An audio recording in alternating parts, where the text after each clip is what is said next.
Être gouverné par des branquignoles, on peut débattre, on peut le regretter. Être gouverné par des délinquants, là, ça devient vraiment grave. Perquisition chez Agnès Buzyn, Jérôme Salomon, Édouard Philippe, Olivier Véran et même Sylvette Ndiaye a eu droit. Quand j'entends, ouais, mais bon, est-ce que c'est le moment? Attendez, on passe son temps à se plaindre parce que la justice est trop lente et maintenant elle serait trop rapide. Donc si je comprends bien, elle est trop lente lorsqu'il s'agit de juger des citoyens et elle devient trop rapide lorsqu'il s'agit d'enquêter sur des personnalités publiques. Être gouverné par des branquignoles, on peut débattre, on peut le regretter. Être gouverné par des délinquants, là, ça devient vraiment grave. Or, si jamais ils sont renvoyés devant la Cour de justice, parce qu'il y a des éléments qui tendent à penser que c'est volontaire, et qui plus est, s'ils sont déclarés coupables, on serait sur une dégradation terrible de la relation de confiance avec les gouvernants. C'est quelque chose de catastrophique qui se produirait. Ça peut être considéré comme un scandale d'État, maître? C'est plus que ça. C'est plus que ça. C'est plus que ça. C'est le fondement même de l'État qui se retrouve remis en cause. C'est le fondement même de l'État. Ce serait extrêmement grave. En tant que citoyen, je ne pourrais pas... Enfin, on aurait tous à déménager. On ne pourrait pas faire autrement.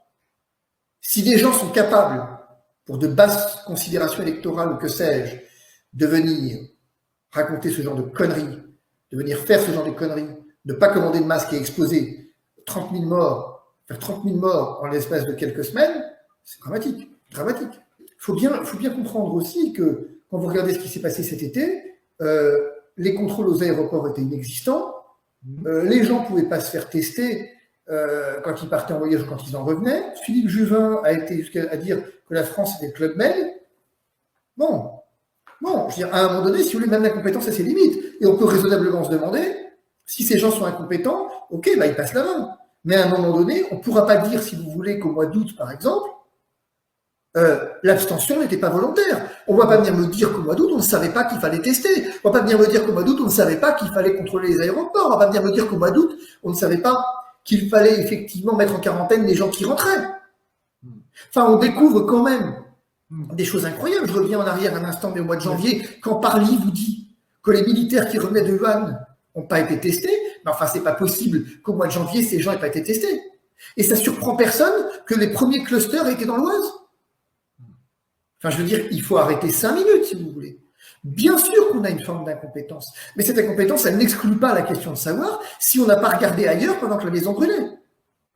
C'est ça la vraie question. Alors évidemment, maintenant, on a entendu ces choses-là ne remontent pas au ministre en parlant des statistiques, en parlant des stocks, en parlant de tout ce qu'on veut. Bah, ouais, mais du coup, il va se poser une question, c'est est-ce que ces choses-là ne remontent pas au ministre parce que le ministre n'a pas envie que ça lui remonte? Est-ce que ça ne remonte pas au ministre parce qu'on ne l'a pas dit au ministre? Et pourquoi on ne l'a pas dit au ministre?